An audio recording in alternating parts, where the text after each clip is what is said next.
Avant que nous ne puissions prier, je voudrais lire une parole. Nous connaissons déjà tous cette parole, mais qu'elle soit néanmoins pour nous une consolation et une édification.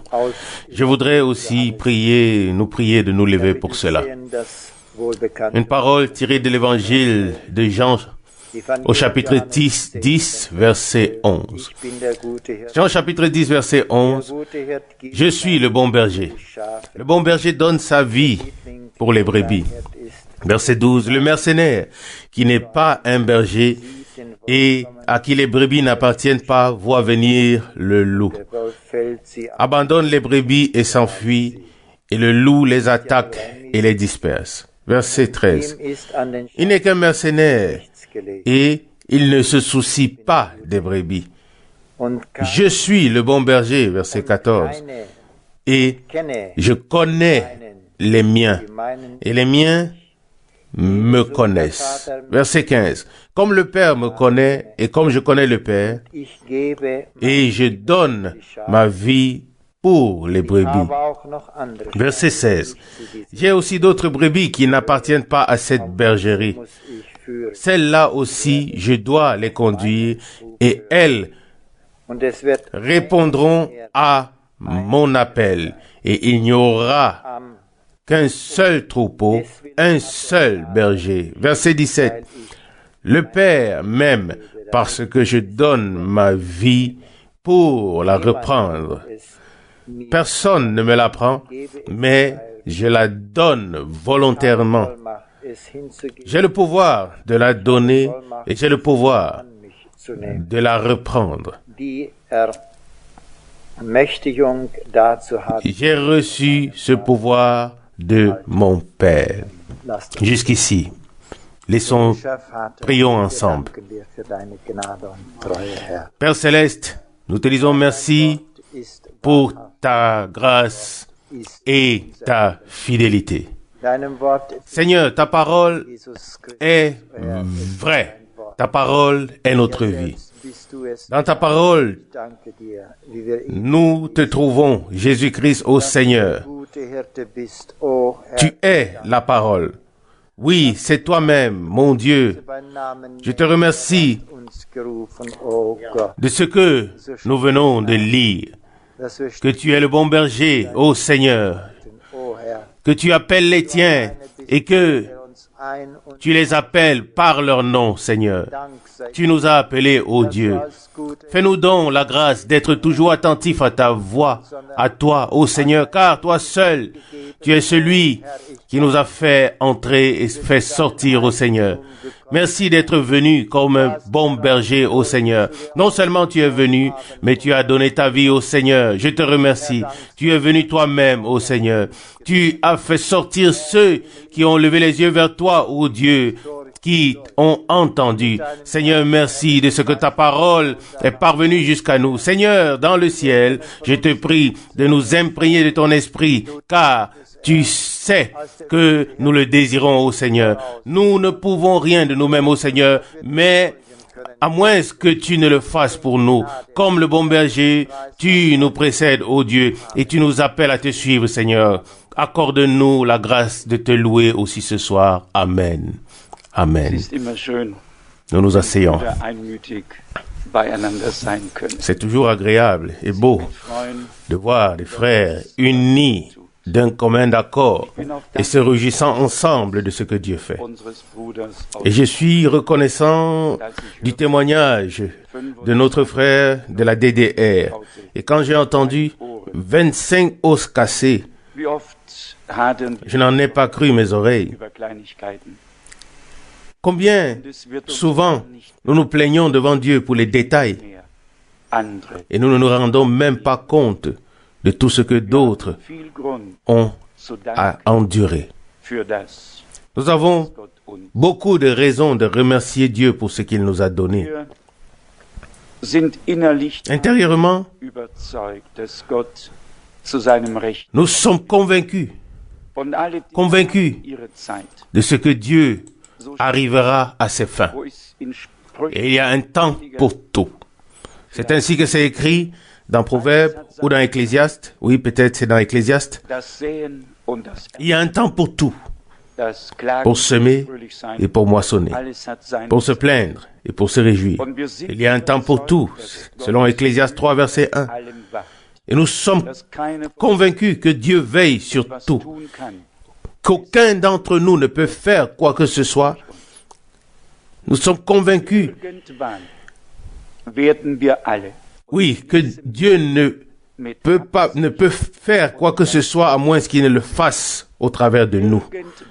Un jour ou l'autre, nous réaliserons tous, et je m'inclus volontairement et consciemment, un jour ou l'autre, nous allons réaliser que nous ne pouvons pas atteindre la perfection et l'achèvement sans les autres, mais que nous le ferons seulement ensemble et avec le Seigneur.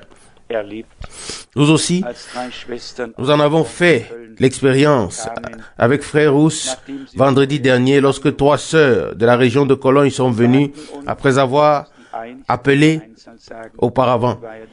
Et ils nous ont demandé en particulier, une d'entre elles, je dois le dire au singulier car c'était elle qui parlait, elle s'est excusée sincèrement de tout cœur pour le dommage qu'elle nous avait causé personnellement et aussi à la cause causée à la cause de Dieu. Je ne pouvais que dire, ma sœur, nous acceptons sincèrement ces excuses, mais ton devoir est maintenant d'aller vers ceux à qui tu as causé les dommages. Et elle a dit, frère Franck, c'est déjà dans mon cœur et je vais aller et en parler avec tout cela. Et nous l'avons remis entre les mains du Seigneur.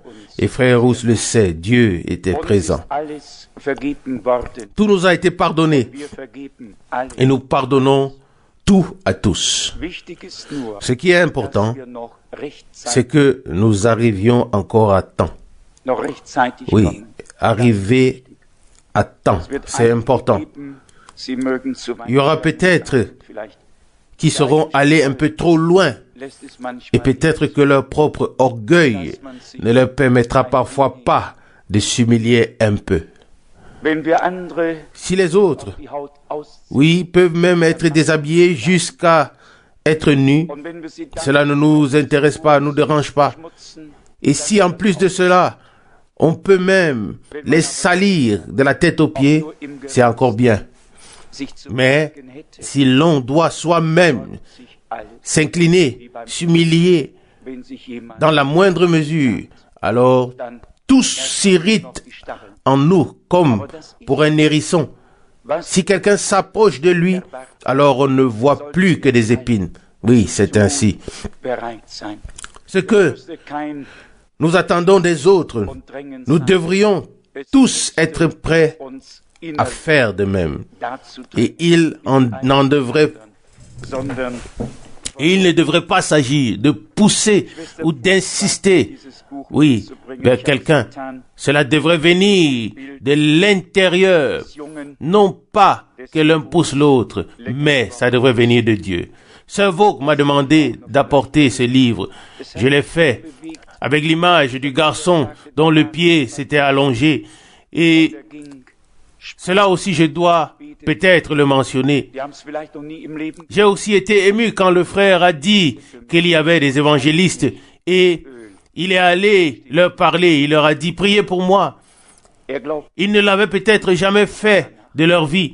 Et il a dit, priez pour moi et oignez-moi d'huile, car c'est inscrit ainsi. Il a cru. Il a cru. Et ils ont agi en conséquence et Dieu s'est tenu et se tient à sa parole. Dieu se révèle en toute simplicité. J'ai lu le témoignage de frère F. Bosworth, un très vieil homme de Dieu qui a voyagé avec frère Branham.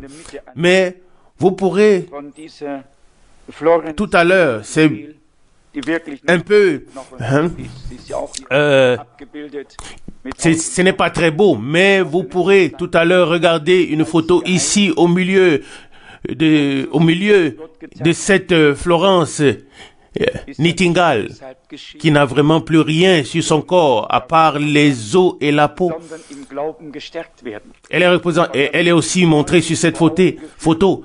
Et sur la page suivante, elle est montrée guérie pour qu'on voit ce que Dieu a fait. Et ce n'est pas arrivé pour que nous soyons étonnés, mais aussi pour que nous soyons fortifiés dans notre foi et qu'il nous soit à nouveau rappelé que Jésus-Christ est le même hier, aujourd'hui et éternellement. Hier, j'ai écouté cette cassette de Kirchentag, en français traduit le jour de messe de Düsseldorf. Oui, le Kirchentag de cette année. Et une femme y parlait. Et Dieu sait que cette femme a blasphémé contre lui. Des gens montent en chair. Et ce qu'ils disent est un blasphème du début à la fin. Et les gens applaudissaient et semblaient enthousiastes. Et Dieu pouvait écouter tout cela.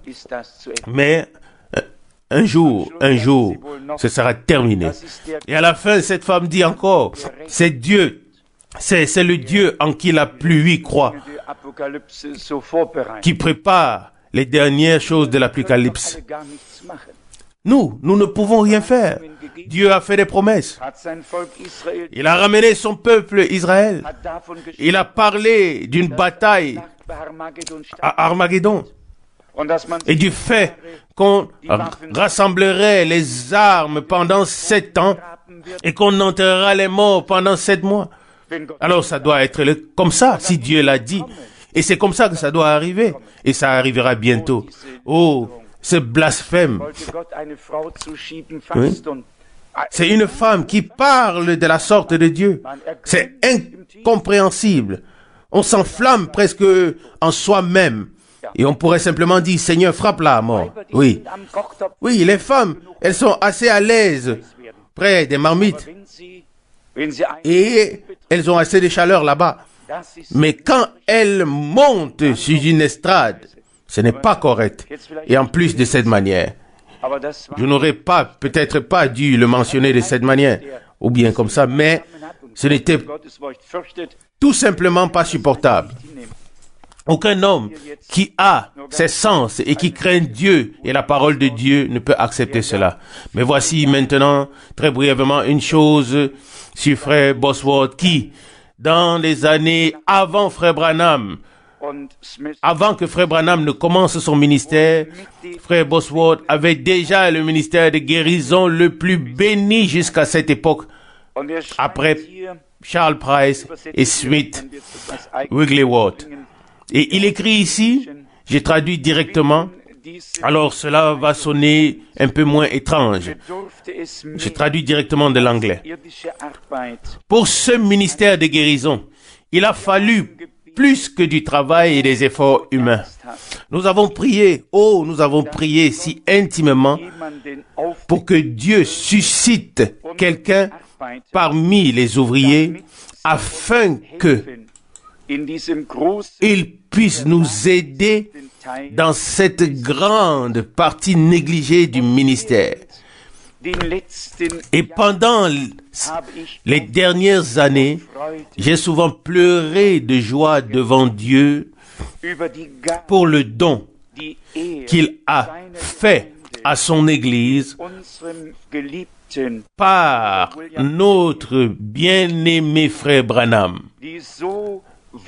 Ce don de guérison qui est si merveilleux. C'est une chose que Dieu fait bien au-delà de ce que nous pourrions demander et de ce que nous pourrions penser. Car ce que l'œil n'a jamais vu et ce dont je n'ai jamais entendu parler, ce ministère de guérison incomparable de William Branham. Et c'est un homme qui avait déjà beaucoup de choses. Il avait fait beaucoup de choses. C'est de lui que Tony Osborne a particulièrement profité, non seulement de ses livres, mais de ses instructions.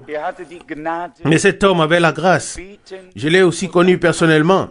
Il avait la grâce de prier et aussi ensuite d'accepter quand Dieu répondait, envoyait ce pourquoi il avait prié. Et ça, c'est toujours un bon signe. Quand des gens prient pour quelque chose et que cela vient et qu'ils puissent l'accepter et remercier Dieu. Je n'ai qu'un seul verset qui m'a touché ce soir lors d'une méditation pour la prochaine lettre circulaire. Le verset est tiré de 1 Corinthiens chapitre 14 et ensuite je vais me rasseoir et peut-être Frère Rousse aura encore une parole ou la prière ou peu importe. Il s'agit de 1 Corinthiens chapitre 14, principalement le verset 33. Oui, verset 33, 1 Corinthiens 14. Car Dieu n'est pas un Dieu de désordre, mais de paix, comme dans toutes les églises des saints. C'est ainsi que Paul définit la présence de Dieu dans toutes les églises des saints. Là où il y a le désordre, là aussi, il n'y a pas la paix. Et il y a beaucoup d'autres choses encore. Mais là où il y a l'ordre divin, là aussi se trouve la paix divine. Là, il peut avoir de la croissance. Oui, et de l'édification dans l'assemblée ou dans l'église. Après avoir classé les dons spirituels et les ministères, Paul écrit un peu plus loin, et aussi au verset 37, il dit, 1 Corinthiens 14, verset 37, « Si quelqu'un se croit prophète ou inspiré de l'Esprit, qu'il reconnaisse que ce que je vous ai écrit est le commandement du Seigneur. » Cela peut avoir sonné dur et peut-être pour certaines personnes pas vraiment acceptable ou compréhensible, mais il a fait ce que Dieu lui avait ordonné. Il était établi pour ne pas simplement laisser tout passer, mais pour établir l'ordre spirituel, particulièrement dans l'Église, afin que la paix puisse régner dans l'Église. Vous savez que avant cette écriture, les dons spirituels sont mentionnés. Verset 27, si quelqu'un veut parler en langue, qu'à chaque fois,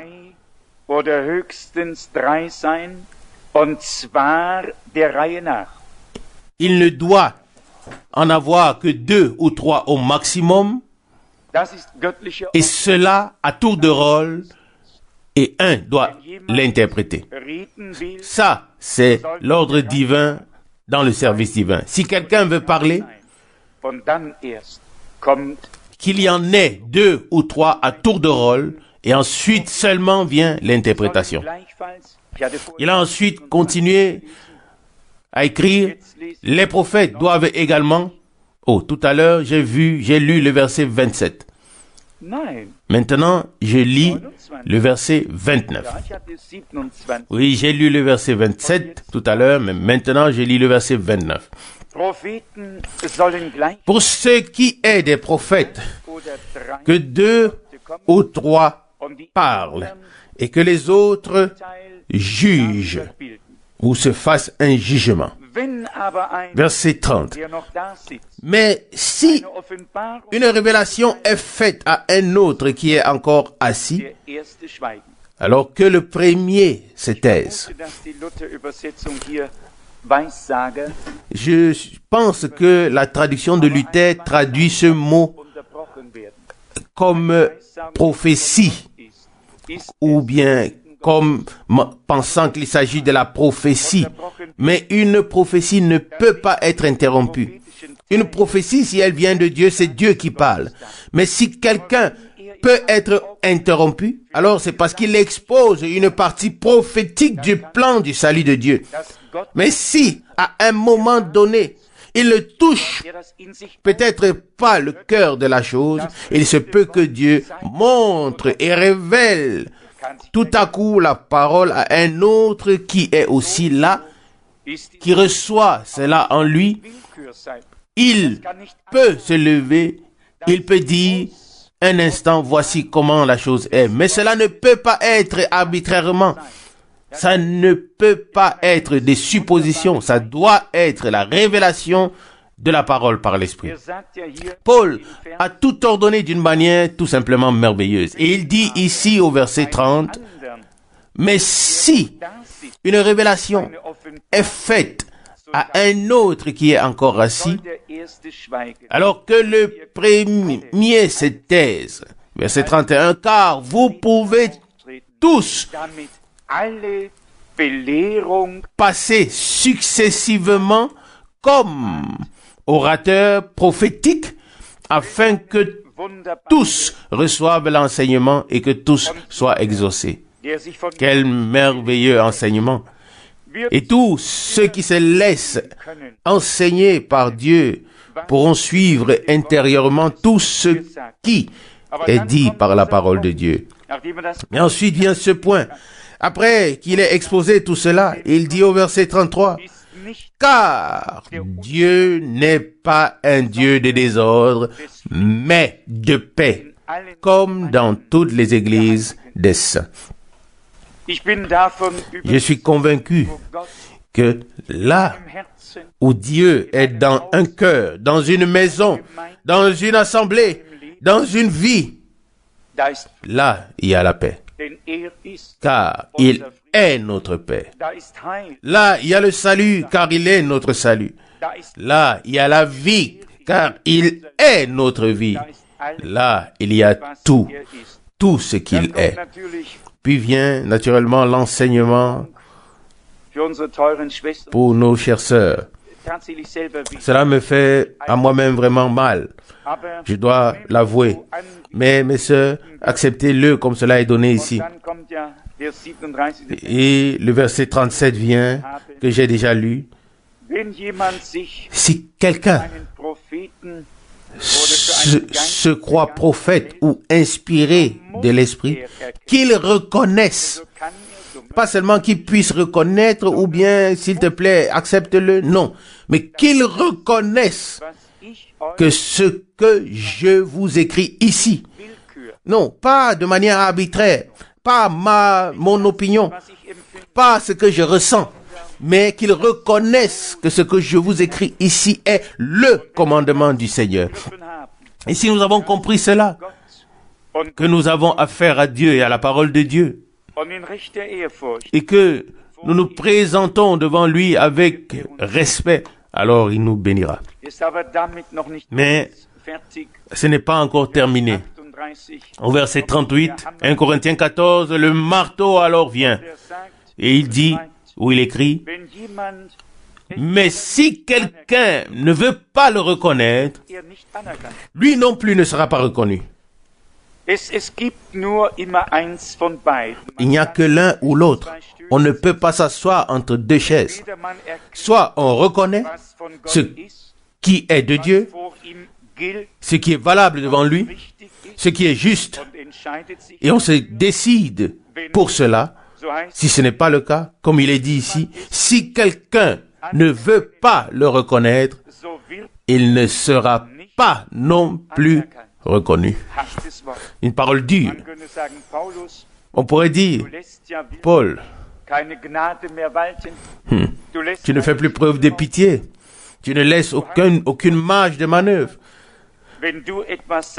Tu penses que quand tu dis quelque chose, tout le monde doit l'accepter. Il n'avait rien à dire, mais Dieu a parlé par lui. Il était un instrument choisi de Dieu et il pouvait parler avec cette autorité divine. Et combien ont été, combien étaient ceux-là qui n'ont pas du tout écouté et qui ont dit, dans ces lettres, il exagère. Mais dans ses paroles, dans ses lettres, il est vraiment puissant, mais dans ses paroles, il n'a rien du tout à dire. Vous connaissez tous ces passages. Il en est de même dans notre temps. Quand cela est montré et révélé à un homme par Dieu, alors nous le voyons, alors nous le reconnaissons, alors nous comprenons ce que Dieu a dit, que ce que Dieu a dit est la parole de Dieu. Amen. C'est tout. Rien de plus, rien de moins. Et que Dieu, malheureusement ou heureusement, ne pense pas toujours comme nous et ne nous donne pas toujours raison et ne dit pas toujours exactement ce que nous avons déjà dit ou devons accepter. Mais bienheureux celui qui expérimente alors une heure et se met du côté de Dieu pour dire ensuite ce que Dieu a dit. Et si Dieu fait grâce pour faire aussi, mettre en pratique ce que Dieu a dit. Comme je l'ai dit, cela m'a frappé aujourd'hui et cela a parlé à mon cœur d'une manière très puissante. Et j'ai remarqué que ce n'est pas un raisonnement ou une démonstration selon la connaissance. Oui, tout le monde le dit ici. Oui, Dieu n'est pas un Dieu de désordre, mais un Dieu d'ordre. Tout le monde aurait dit cela, n'est-ce pas? Dieu n'est pas un Dieu de désordre, mais un Dieu d'ordre. Et qu'est-ce que Paul dit? Dieu n'est pas un Dieu de désordre, mais de paix. Il est allé directement à la racine de la chose. Il savait bien que si Dieu est là, alors il y a la paix. Et quand il n'est pas là, alors il n'y a pas de paix. Il n'y a pas d'ordre. Et quand il est là, il y a de l'ordre. Et quand il y a le désordre, il n'y a plus la paix. Et il en vient directement au point. Dieu est un Dieu de paix, comme dans toutes les églises des saints.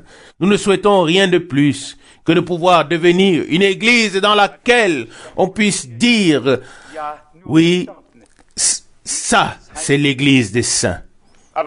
Pour autant que je me sois informé, l'église catholique romaine n'a en effet que des morts qu'elle appelle ou qualifie de saints. Mais Dieu a des saints et des bien-aimés qui vivent sur la terre, qui l'ont expérimenté, qui croient en lui et qui ont été ajoutés à son corps. Et ainsi que le Seigneur nous accorde à tous, vraiment à chacun, peut-être particulièrement sur ce point, qu'il nous accorde beaucoup de grâce sur les points avec lesquels nous avons du mal. Ce ne sont pas les choses que nous connaissons tous qui sont importantes, mais ce sont justement les choses que nous avons du mal à saisir. Et Dieu nous aidera. J'ai cette assurance, je suis confiant, car la mesure d'impiété est bientôt pleine. Bientôt, ça va déborder. Et nous le remarquons en toutes choses.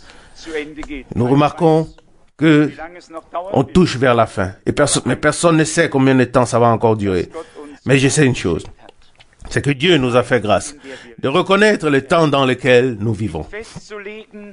Pas de fixer le temps, mais de reconnaître le temps. Fixer le temps, beaucoup l'ont fait. Mais nous avons reconnu le temps et l'heure dans lesquels nous vivons. Je voudrais me recommander aussi particulièrement à vos prières. Souvenez-vous de moi dans vos prières. Je n'aime vraiment plus voyager. Tout au contraire. C'est seulement parce que je dois le faire. Sinon, je ne pourrais presque plus le faire et je ne voudrais même plus le faire. Mais c'est tout simplement nécessaire. Et c'est pourquoi je le fais. Que Dieu m'accorde aussi sa grâce pour ce voyage en Inde. Vous savez que c'est l'un des plus pauvres pays du monde. Oui, et on est ballotté sur toutes les routes que l'on emprunte. Et on va d'un avion à un autre, d'un hôtel à un autre, d'une ville à une autre. En tout, 1, 2, 3, 4, 5, 6, au moins 6 ou 7 villes en à peine 10 jours. Et j'apporterai vos salutations, mais le plus important est que vous vous souveniez de moi dans vos prières. Que le Seigneur nous bénisse tous. Il y avait aussi quelque chose dans les cantiques que je voulais dire, mais nous l'avons tous chanté ensemble de tout cœur. C'était des cantiques merveilleux que nous avons chantés à la gloire de Dieu. Que le Seigneur vous bénisse tous et soit avec vous tous. Amen. Père Céleste, je te remercie de tout cœur pour ta précieuse et sainte parole, pour ta présence, pour ton discours. Seigneur bien-aimé, que tu puisses te révéler au milieu de nous comme le Dieu de paix. Bien-aimé Seigneur, prends-nous à toi, vivifie-nous à nouveau. Mon Seigneur, que les cantiques de louange et d'adoration puissent parvenir jusqu'à ton trône. Seigneur, je te prie de bénir notre frère Ous. Sois avec lui pour qu'il puisse apporter ta parole avec joie. Bénis tous les frères, tous mes frères bien-aimés qui viennent ici devant. Bénis tous ceux qui, dans leur prière, portent ton œuvre et glorifient ton nom. Bénis toutes les sœurs, Seigneur. Oh, nous te remercions les uns pour les autres. Bénis aussi notre bien-aimé frère lorsqu'il retournera en DDR. Seigneur, nous te prions de bénir ton peuple sur toute la terre. Oh Dieu, la mesure est pleine. Nous te prions, Seigneur, de t'approcher de nous et de te tourner vers nous. Oh Dieu, afin que ton nom soit encore une fois glorifié et que ces Philistins incirconcis soient couverts de honte par leur moquerie et que les Goliaths, qu'ils se taisent une fois pour toutes. Seigneur, le jour et l'heure viennent où tout genou fléchira et toute langue confessera que tu es le Seigneur. Alléluia. Dieu fidèle, tu sais tout ce qui nous touche. Sois remercié de ce que tu es toujours avec nous et que tu nous conduiras jusqu'au but. À ton nom soit la gloire. Amen.